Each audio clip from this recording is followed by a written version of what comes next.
entusiasmado, nós nos preparamos, mas esse ano nós vamos romper. Esse ano nós vamos avançar.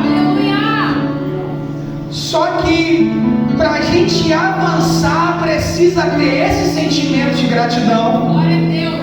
E precisa ter a observação sobre cenas, sobre situações que eu vou apresentar para vocês dentro desse texto. Ele diz assim: percebendo Jesus que estavam prestes a vir e levá-lo à força para proclamá-lo rei, vírgula. Jesus, ele na virada do dia, no dia anterior para aquele dia que estava sucedendo isso, Jesus reúne, vem a mensagem do Sermão do Monte, né, que dura algum tempo, é muito longo a mensagem do Sermão do Monte, e quando chega no final da noite, tem uma multidão, cerca de 5.000 homens, sentados ali fora, mulheres e crianças, diz a palavra de Deus. E aqueles 5 homens, mulheres e crianças, precisavam de uma ação prática, algo que fugisse da palavra, algo que fosse mais do ar que saudade. Quanto tempo que eu não te vejo? Como você faz falta para mim? Algo que, sabe, rompesse o que só se fala, porque aquelas pessoas tinham passado o dia inteiro naquele, se fosse no dia de hoje, uma imersão ou um congresso de impacto. Eles tinham passado o dia inteiro ouvindo coisas do mestre, mas no final do dia não tinham o que dar a eles para comer. Não tinha palavras que pudessem suprir aquela necessidade. Eles precisavam de algo prático. Eles precisavam, naquele segundo, que todas as palavras que forem ditas fossem praticadas. Está entendendo? Amém ou não amém? Está fazendo sentido para você? Eu sei que hoje é muito de libertação e eu vou orar. Quem me conhece sabe que não precisa de cenário para orar por libertação. Eu sou ministro de libertação. Os demônios, eles estão aqui para se sujeitar à autoridade da igreja. Tudo que é ligado na terra é ligado no céu.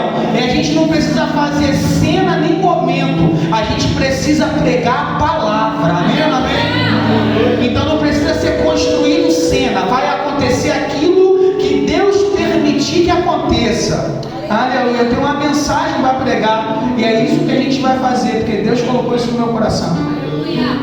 E aí aqueles homens e mulheres com fome, mas tinham escutado o mestre aquele tempo todo. Jesus tem um coração de dar, né?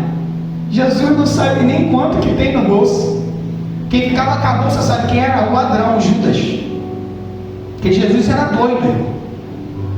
Eu e você nunca ia colocar o ladrão para tomar conta do dinheiro, mas Jesus colocou.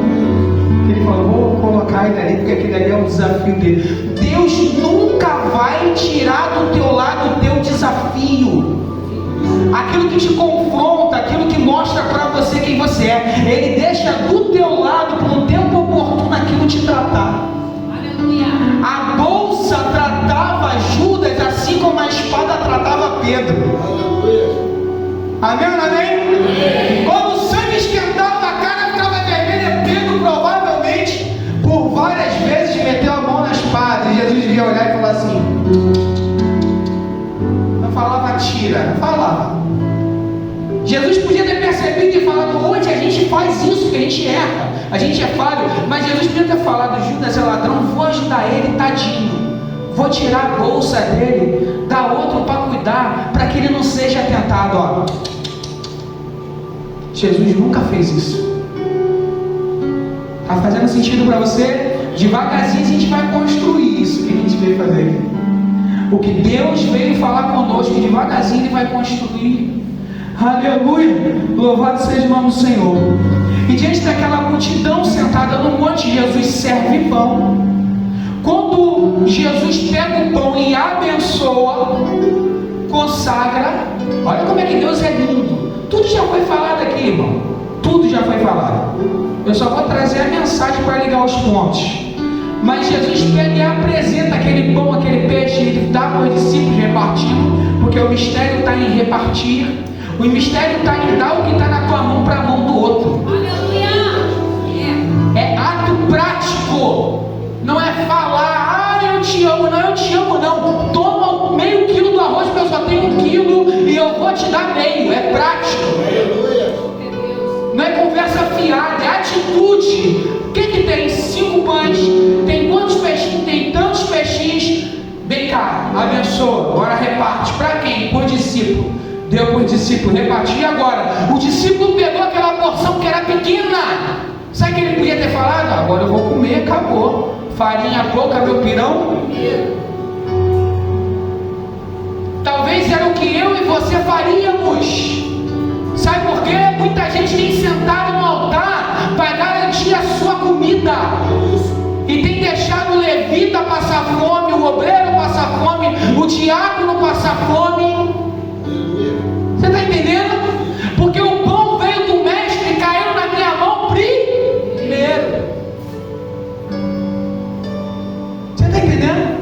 É prática, é exercício, é dar o que está no meu controle. Me dá o teu, Valdai, não dá o teu. E aí ele pegou aqueles, impressionantemente, separa em grupos, e ele separou em grupos. Talvez se fosse eu ou o pastor ia falar: Jesus não vai dar esses dias, irmão. Meu Deus, eu fiz festividade com os jovens, sou líder dos jovens da igreja, e eu falei: cada um traz uma coisa, glória a Deus, aleluia, pode trazer convidado. Quando eu cheguei no lugar tinha 200 convidados e 7 jovens levaram as coisas. Brincadeira, não é isso tudo? Mas tinha muita gente para pouca comida. Os meus auxiliares, que eu gostaria que eles estivessem aqui, mas não estão, a Catarina e o Felipe, a Catarina estava branca quando eu cheguei na casa, que foi na casa dela, e ela estava na cozinha, está fazendo o quê? Mais arroz. Mais arroz, pastor, que eu não sei, vai lá ver, vai lá ver. Eu fui. Meu Deus, quando eu olhei, eu falei: não vai dar, Jesus. Meu Deus, não vai dar. Aí eu chamei o Felipe e falei: Felipe, vamos orar. Vai dar. Eu tinha levado uma vasilha de rabanada. Tu foi, não foi, Patrick? Não foi, né? Tu perdeu, né? Então, carnal. Eu estou falando isso para ficar gravado, né? Mas tinha uma vasilha de rabanada, coisa linda, que eu que fiz. Deus me usou forte naquela rabanada. Me deu graça. Ficou muito bom. O pessoal comeu 1, 2, 3 a vasilha. Quando chegou no outro dia de manhã, quando eu acordei, tinha uma rabanada ainda. Tinha mais de 50 pessoas lá, pastor. Sobrou a carne, sobrou o frango, sobrou o arroz, sobrou tudo. Sobrou tudo, irmão. Sabe por quê? Porque Deus, Ele é Deus. Deus, Ele é poderoso, mas era necessário naquele momento o apóstolo pegar o que estava na mão dele e liberar. E libera para um e não acaba, libera para o terceiro, o cara está dando glória a Deus. E ele está falando: funciona, mas no primeiro, irmão, ele falou: Jesus, esse pedaço de peixe é me alimentar, mas eu vou ter que dar, o mestre mandou. Aí quando ele deu, multiplicou, aí deu o outro. Falou: Jesus, não acaba. Aí deu fé.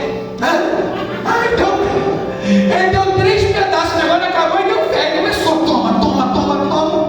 E o milagre começou a acontecer, mas por quê? Porque tinha uma palavra do mestre. E quando tu reparte, quando tu faz a tua parte, não acaba. Deus multiplica. Mas por que a gente não vive? Porque a gente não pratica. Porque existe uma mentira do diabo falando aquele. Minha mãe, Satanás usou minha mãe muito, irmão. É bom que grava essas coisas. Minha mãe falava assim para mim: quem dá o que tem a pedir vem.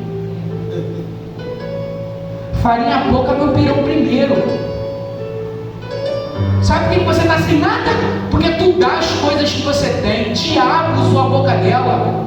Eu amo minha mãe, honro minha mãe, mas até Pedro deu lugar para o diabo lá depois de ter sido chamado. Entende isso, irmão? Amém ou não amém? A verdade é a verdade. A Bíblia fala: dá e dar-se-vos-á. Bênção sem medida, recalcada, sacudida e transbordante vos